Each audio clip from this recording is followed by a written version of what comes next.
네, 안녕하십니까. 지난 시간에 이어서 지난 시간에 잠깐 설명드렸듯이 기초 부분에서 특히 11페이지 파운데이션 월이라는 데서 이 벽돌과 만나는 부분, 물론 사실 이 순서가 좀 바뀌었습니다. 그 다음 페이지 넘어가서 목조와 연결되는 기초를 설명드려야 되는데 우선 책에 나와 있기 때문에 이 부분을 말씀을 드리겠습니다.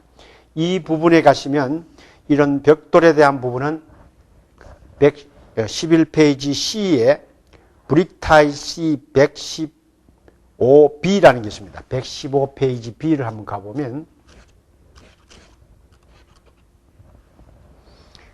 115페이지에는 외벽이 목조주택이나 목조건축에서 목구조에 벽돌이 어떻게 접합되느냐는 게 나옵니다. 그래서 제일 기본이 되는 기초에 대해서 먼저 설명을 드리겠습니다. 지금 제가 그려놓은 부분은 이 밑에 부분은 기초입니다. 여러분들 이제 콘크리트 기초가 올라오죠. 콘크리트 기초는 일반적인 줄 기초에서는 이렇게 간다 그랬어요. 줄 기초가 그거 거기에 방부목 머드실이 깔리고, 물론 깔릴 때는 여기에 방습지를 깔고, 그러고는 장선 조이스트가 놓이고 끝에는 림 조이스트가 가고 위에 판 덮개가 얹혀지는 요 과정까지가 하나의 기초에서 1층 바닥까지 한, 특히 이 기초 과정을 마치신 분은 바로 이 집이 만들어진 이 상태입니다. 이 상태에서 다시 바텀 플레이트가 있고 스터드가 생기는, 이것이 목구조의 경골 목구조의 제일 기본되는 외벽 상세입니다. 여기에서 이 외벽을 목재 사이딩도 할 수 있고 다양하게 할 수 있지만, 예를 들어서 벽돌이나 아니면 이런 둥근 돌을 갖고 마감하고 싶다 할 때는, 옛날에는 이것을 목조에서는 못 쓴다고 알았습니다. 그런데 그렇지 않습니다.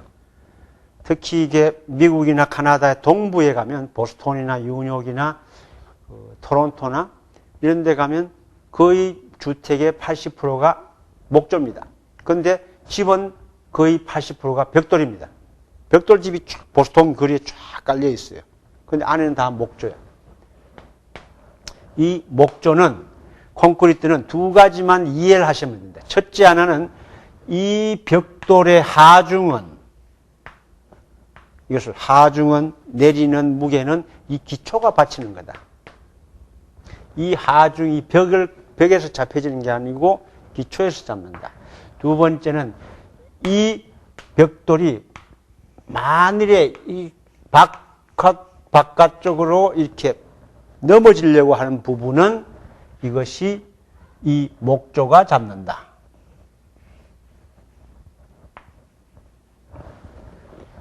메탈 타이라는 게 있습니다.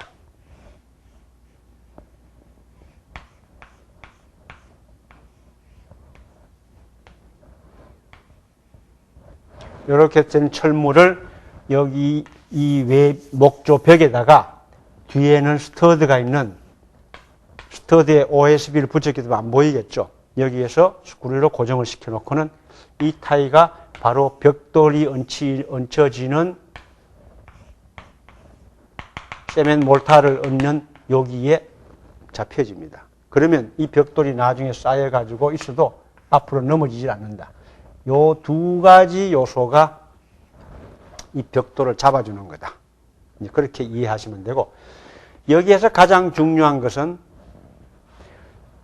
내부의 부분은 목구조지만 외부에는 벽돌 쌓기가 될 때, 벽돌 쌓기는 반장 쌓기를 합니다. 그럼 이것이 10cm 폭의 반장 쌓기를 할 때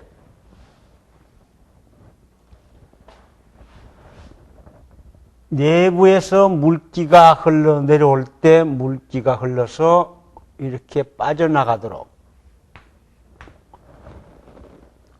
하는 부분에서 여기에서 이것이 플라싱이 꼭 있어야 된다. 그런데 플라싱은 별도로 다시 플라싱에 대해서 115B나 이런 부분에서 플라싱이 다시 나옵니다.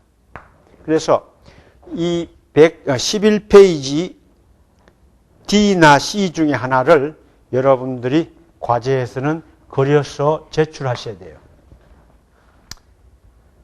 이렇게 자를 대가 그리셔도 되고 설계사무소에서 다니시는 분은 캐드를 하실 수 있는 분은 캐드를 해서 그리셔도 되고 캐드도 모르고 건축을 아무리 모르시는 분은 피카소 그림처럼만 그리셔도 돼. 단, 요 부분을 이해를 하셔야 돼. 이것은 기초고. 자, 공사에서는 기초를 할 때 이 부분이 앵카볼트입니다. 물론 이 전문 과정이지만 목조 쪽에서 처음으로 오신 분한테는 제가 그 신청서에서 오는 몇 분들한테는 별도로 용어 해설 과제가 나갑니다. 여러분들이 용어 해설 공부를 다 해오셔야 돼. 그래서 이 전문 과정은 거의 90% 이상은 목조를 다 아시고 기본적인 이해하시는 분이 오시기 때문에 이 앙카볼트가 바로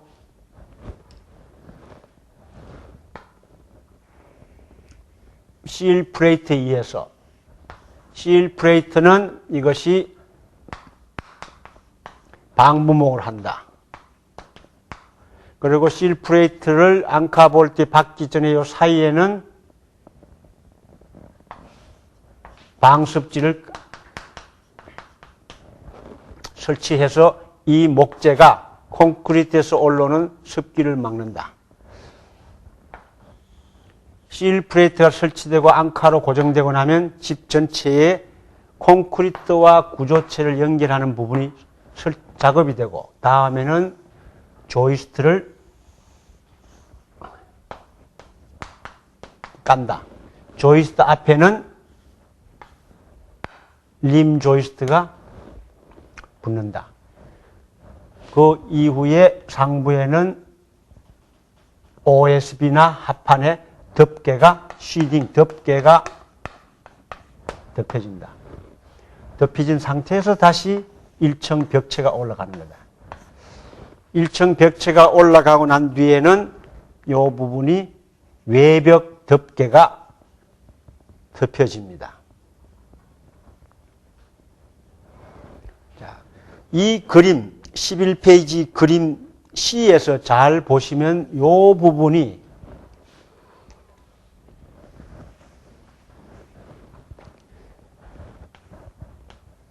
기초가 있는데 머더실을 외벽 덮개 두께만큼은 안으로 넣었습니다. 앙카볼트를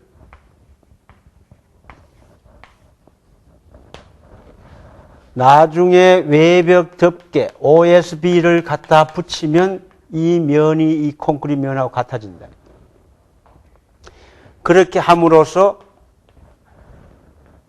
OSB 위에 타이백이나 방습지를 붙인 것이 여기까지 넘어옵니다.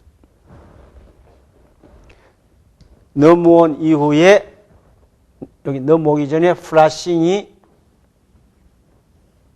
되고 플라싱 위로 이 방습지가 넘어온다.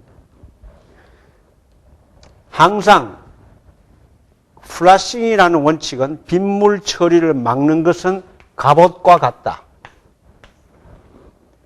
비흘림이라고 합니다. 이것을. 비흘림이라는 것은 우리 이순신 장군님의 갑옷도 똑같죠. 흘리죠. 흘린다는 것은 이렇게 된 비흘림은 없다 이거야. 그럼 비가 흘리지 않고 들어가죠. 이런 비는 흐른다. 그래서 항상 밑에 있는 재료가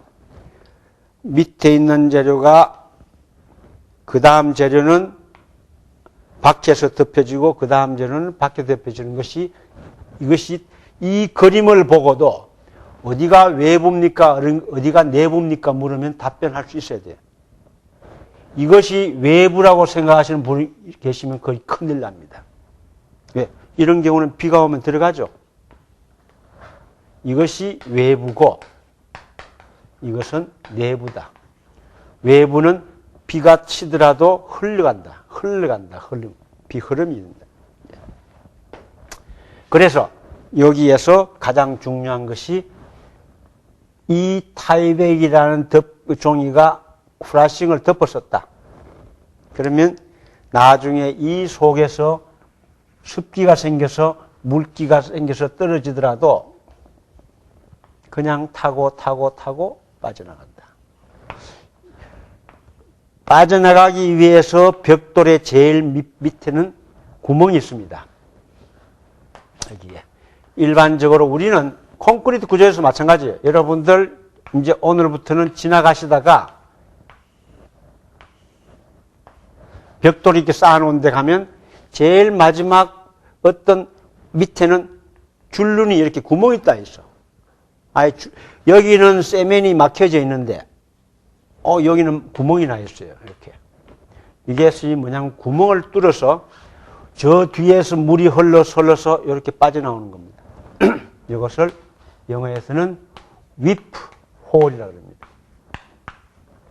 위프라는 것은 눈물입니다. 눈물처럼 이게 눈물이 떨어지는 것처럼 이렇게 물이 떨어져라. 그래서 여기 물이 해서 이렇게 만일 여기도 세면이 꽉 차 있다면 여기 물이 차겠죠. 그래서 물이 빠져나오는 구멍을 만들어주는 거다. 또 하나는 이 구멍이 위프홀뿐 아니고 나중에 또 나오겠지만 미리 말씀드리면 하나의 환기, 벤트홀이다. 이 속으로 바람이 들어가서 저 위에 어디서 구멍이 또 하나 만들어 놓으면 이렇게 구멍은 빠집니다. 구멍은 바늘 구멍 같은 데도 바람이 들어옵니다. 그래서 어떤 형태든 이 속이 젖을 수 있는 가능성이 있는데 이렇게 환기구가 있으면 여기가 건조할 수 있습니다. 그래서 나중에 굉장히 중요한 부분이기 때문에 이건 뭐 그냥 참고로 들으시고 나중에 환기에 들어가서는 이런 부분이 다 처리된다. 그래서 이것은 그 11페이지의 C를 보시면 위에서부터 영어가 framing with sheathing.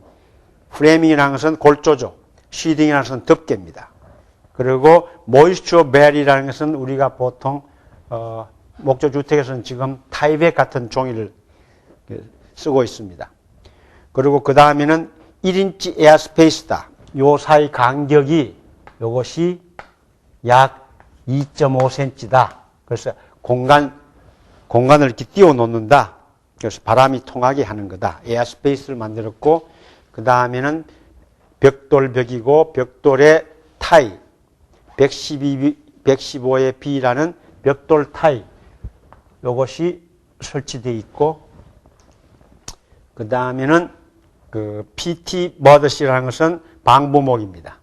방부목 있고 그 내려가면 윗 홀 플라싱이라는 것이 있는데 요 그림에서 혹시나 질문을 하신 분이 계시면 이런 질문을 하실 수 있어요.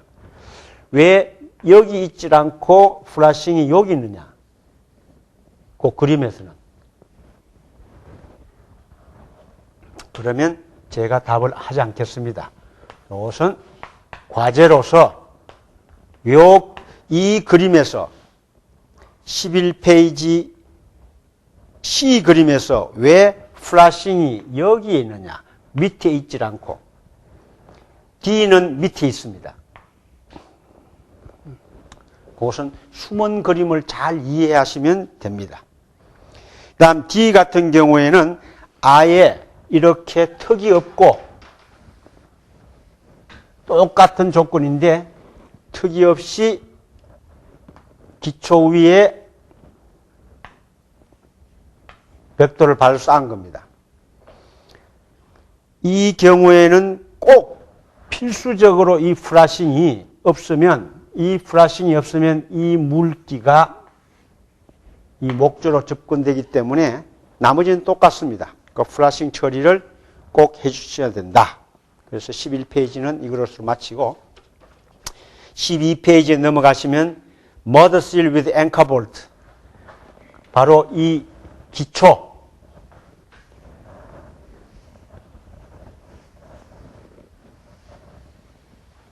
콘크리트 기초 위에 방부목을 실 프레이트를 설치하기 위해서 방부목을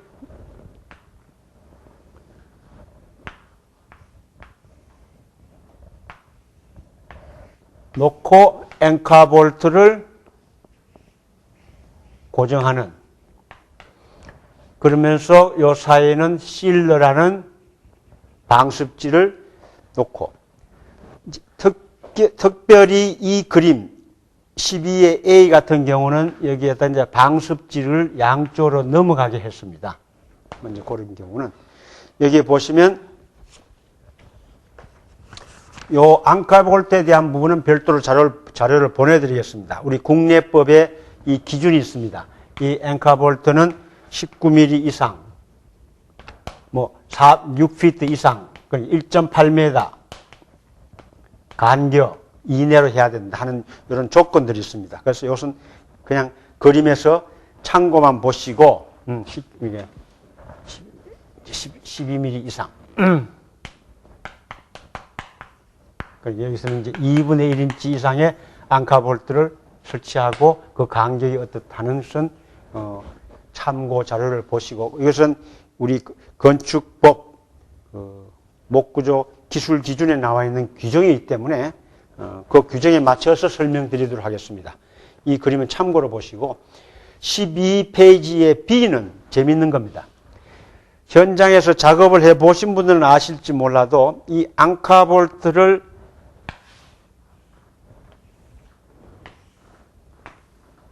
콘크리트에서 앙카볼트를 심어 놓은 상태에 이걸 박아놨다 그러죠. 이 목재를 갖다가 구멍을 뚫어서 작업하는 게 그렇게 쉽진 않습니다. 정확하게 구멍을 뚫어서 맞춰가지고 이 나무에 구멍을 딱 맞춰서 볼트가 여기 있으면 정확한 위치에 구멍을 뚫어서 볼트를 끼워야겠죠. 참 쉬운 게 아니에요. 그렇지만 현재는 거의 다 하고 있습니다. 그래서 해리케인, 바람이 그렇게 세지 않는 미국 지방에서는 이 대신에 뭘 쓰고 있냐면 12페이지의 B처럼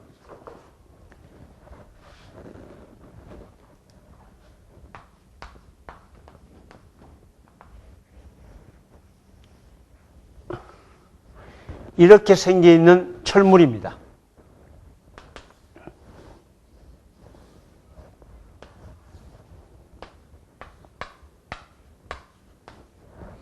철물인데 폭이 한 1인치쯤 된 철물을 여기까지 콘크리트 칠 때 박아버립니다. 그럼 콘크리트 다 치고 나면 이것만 남겠죠. 목재를 대고는 이거를 덮습니다. 덮어서 못을 칩니다.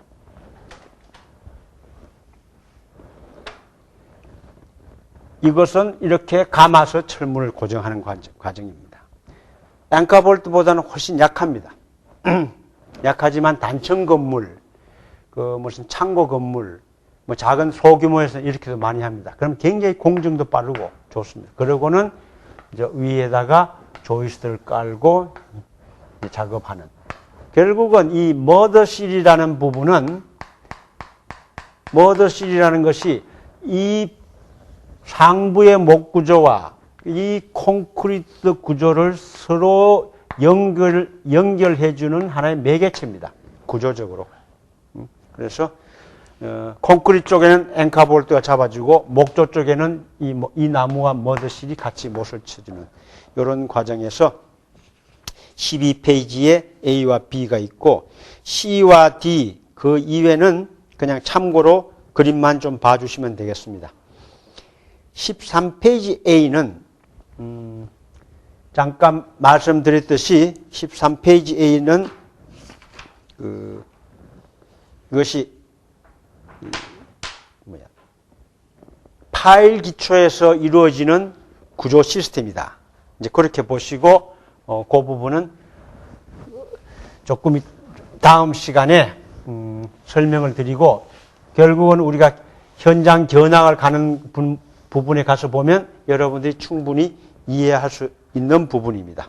자, 다음 시간에 또 뵙겠습니다. 네, 감사합니다.